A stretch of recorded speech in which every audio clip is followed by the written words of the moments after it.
നമ്മളെപ്പോഴും short tempered ആകാറുണ്ട്. നമുക്ക് നിസ്സാര കാര്യങ്ങളിൽ കയറി നമ്മൾ ചൂടാവും. അത് ചിലപ്പോഴൊക്കെ ചില അമളിയിൽ ചെന്ന് അവസാനിക്കാറുണ്ട്.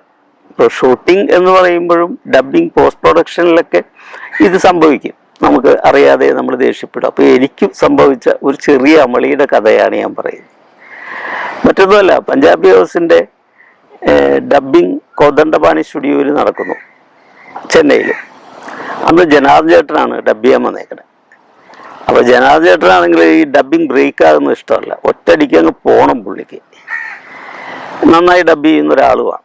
അപ്പോൾ ഈ ജനാർദ്ദൻ ചേട്ടൻ്റെ ഡബ്ബിങ് നടന്നുകൊണ്ടിരിക്കുന്നതിനിടയിൽ ഒരു അതർ നോയ്സ് കയറി വന്നു. ഒരു കിരിക പോലത്തൊരു ശബ്ദം കയറി വന്നു. ഈ ശബ്ദം കയറി വന്നപ്പോൾ ഞാൻ എഞ്ചിനീയറോട് പറഞ്ഞു, ഒരു അതർ നോയ്സ് കയറിയിട്ടുണ്ട് എന്ന് പറഞ്ഞു.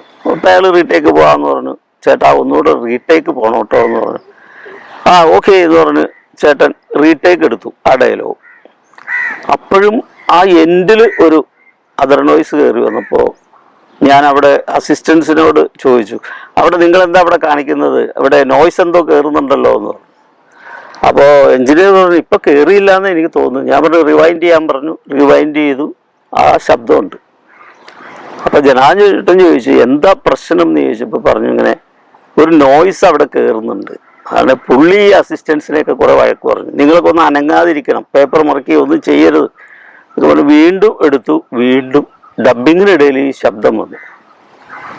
അപ്പോൾ ഞാൻ വീണ്ടും കട്ട് പറഞ്ഞു, നിർത്തിച്ചു. ജനാർദ്ദൻ ചോദിച്ചു, എന്താ ഇത്, ആരാ ഈ ശബ്ദം ഉണ്ടാക്കണം? ഞാനും വയലൻ്റായി. നിങ്ങളോട് അനങ്ങാതിരിക്കാനല്ലേ പറഞ്ഞതെന്നൊക്കെ ചോദിച്ചു. അതപ്പോൾ എഞ്ചിനീയർ പറഞ്ഞു, ഒന്ന് കേൾക്കട്ടെ ആ ശബ്ദം എന്ന് പറഞ്ഞു. അത് റിവൈൻഡ് ചെയ്ത് കേട്ട പുള്ളി പറഞ്ഞു, സാർ അത് അനിലാണെന്ന് പറഞ്ഞു. അവിടെയാണ് ഞാൻ പൊട്ടിത്തെറിച്ചത്. ആരാണ് അനിൽ? കാരണം നമ്മുടെ കൂട്ടത്തിലൊരു അനിലില്ല. അപ്പോൾ സ്റ്റുഡിയോയുടെ അനിലായിരിക്കും. ഇറങ്ങി വരാൻ പറ അയാളോട് സ്റ്റുഡിയോ പറഞ്ഞു. അപ്പം അവൻ ചിരിച്ചോണ്ട് പറഞ്ഞു, സാർ അനിലെന്ന് പറഞ്ഞാൽ ഇവിടെ സ്ക്യൂറലാണ്, അതായത് നമ്മുടെ അണ്ണാൻ. ഇവിടെ അണ്ണാനോ? അണ്ണാൻ എങ്ങനെ നമ്മുടെ സ്റ്റുഡിയോക്കകത്ത് കയറി കഴിഞ്ഞു? അത് AC-യുടെ ഡെക്റ്റിൽ ഒരു അണ്ണാൻ കയറാറുണ്ട് ഇടയ്ക്കിടയ്ക്ക്. അവൻ കയറിയിട്ട് ചിലക്കുന്നതാണ് അത് എന്ന് പറഞ്ഞു. ഞാൻ പറഞ്ഞു അതിനെ എടുത്തു കളാം, എന്നിട്ട് ഇനി ബാക്കി ഡബ് ചെയ്യാം എന്ന് പറഞ്ഞു. പക്ഷെ ഈ ചൂടായതൊക്കെ വെറുതെ ആയിപ്പോയി. അപ്പൊ എനിക്കൊരു ചമ്മലും ഉണ്ടായി. വെറുതെ ഈ അനിലിനെ നമ്മൾ ഒരുപാട് ചീത്ത പറഞ്ഞു എന്നുള്ളതാണ്. പിന്നീട് അറിയണം അനിൽ അണ്ണാനാണെന്ന്. അങ്ങനെ അയാൾ AC-യുടെ ഡെക്റ്റിൽ പോയി മോളിൽ കയറി നോക്കിയപ്പോൾ ഒരു അണ്ണാൻ പ്രസവിച്ച് കിടക്കുകയാണ്, കുഞ്ഞുങ്ങളുണ്ട്.